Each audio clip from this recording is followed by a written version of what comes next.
हिंदी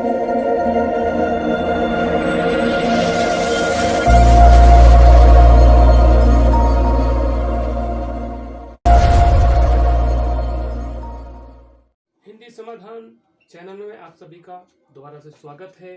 आज हम वर्णमाला के स्पर्श व्यंजनों के बारे में बताएंगे कि ये जो 25 व्यंजन हैं इनको हम स्पर्श क्यों कहते हैं और ये कहाँ कहाँ से उच्चारित होते हैं और किस आधार पर इनको हम स्पर्श कहते हैं और अन्य को क्यों स्पर्श नहीं कह पाते हैं। तो हम देखते हैं कि जो का, खा, गा, घा या इनमें से कोई भी वर्ग के वर्ण हैं वे इसलिए स्पर्शवंज कहलाते हैं क्योंकि हमारे मुख के जो अवयव हैं वो कहीं ना कहीं एक दूसरे से टकराते हैं, जिसके आधार पर वो स्पर्श करते हैं। तो इस आधार पर इनको हम स्पर्श व्यंजन कहते हैं। और इनके अंतिम जो वर्ण हैं, प्रत्येक वर्ग का अंतिम वर्ण कहलाता है नासिक के।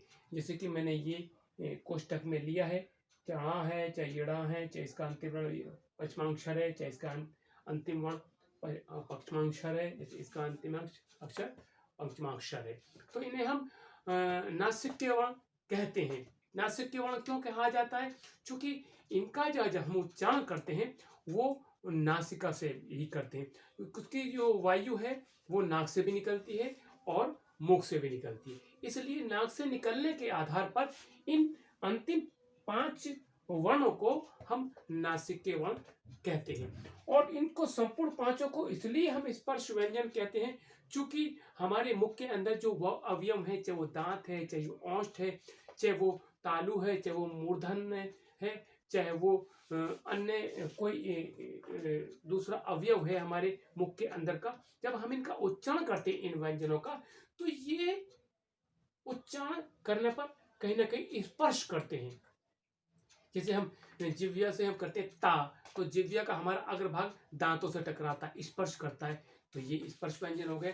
तो इसलिए इन संपूर्ण वर्णों को स्पर्श व्यंजन कहा जाता है। इनकी संख्या 25 है इनकी, ठीक है। वैसे इनको हम कंठस्थ यूं कहते हैं क्योंकि कंठ से उच्चारित होते हैं। इनको हम तालव्य इसलिए कहते हैं, चा, छा, जा, झा। जब हम इस वर्ग के वर्णों का उच्चारण करते हैं तो तालु से टकराता है हमारी जिह्वा। हम इस वर्ग के वर्णों को जब हम उच्चारित करते हैं, टा, ठा, डा, ढा, तो ये हमारे दांत के ऊपर जो मूर्धन्य भाग है उससे टकराती है जिह्वा। तो इसलिए आधार पर हम इसको मूर्धन्य वर्ण कहते हैं। ये जब हमारी जिह्वा है वो दांतों से टकराती है 5 वर्णों को उच्चारित करने में। जैसे हम कहते हैं ता, था, तो जिह्वा का अग्रभाग हमारे दांतों से टकराता है। इस आधार पर इन ता वर्ग के वर्णों को हम दंत वर्ण कहते हैं।